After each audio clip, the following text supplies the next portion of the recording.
అప్పుడెప్పుడో కొన్ని years back phone కాల్‌లో ఒక క్యాజువల్ కన్వర్జేషన్.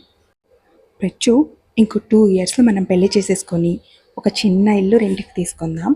నేను ఇల్లు క్లీన్ చేస్తూ ఉంటా. నువ్వు ఇంటికి కావాల్సినవన్నీ తెచ్చేసేయి. చకచకా ఇల్లు క్లీన్ చేసేసి కొత్త బట్టలేసుకొని పాలు పొంగిచ్చేద్దాం. నువ్వలా బాల్కనీలో కూర్చొని నా గురించి ఆలోచించేలోపు నేను ఫాస్ట్‌గా పాయసం ప్రిపేర్ చేసుకొని వస్తా. పాయసం తింటూ అప్పుడు మాట్లాడుకోవాలి. ఎగ్జాక్ట్‌గా ఇదే కదా మనం ఆ రోజు ఫోన్ కాల్‌లో మాట్లాడుకుంది" అని. అదేంటో తెలీదు గానీ నేను ప్రచ్చు ఇంటికి షిఫ్ట్ అయ్యి ఇల్లు అరేంజ్ చేసుకొని ఇలా పాలు పొంగిచ్చే టైంలో మేము రిలేషన్‌షిప్‌లో ఏమేమి మాట్లాడుకున్నామో అవన్నీ గుర్తొస్తున్నాయి. మేము చేసే చిన్న చిన్న పనుల్లో కూడా ఆ రోజు ఇదే మాట్లాడుకున్నాం కదా అని గుర్తు తెచ్చుకుంటూనే ఉన్నాం. అలా అన్ని మెమోరీస్ గుర్తు తెచ్చుకుంటూ కొత్త ఇంట్లో పాలు పొంగిచ్చేసాం. కానీ ఫ్యామిలీని మాత్రం చాలా మిస్ అయ్యాం.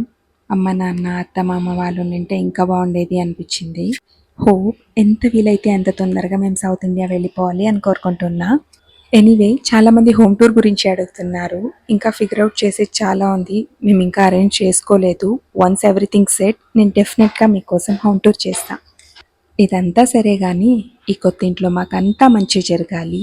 మీకోసం ఇంకా మంచి మంచి వీడియోస్ చేయాలని బ్లెస్ చేసేయండి.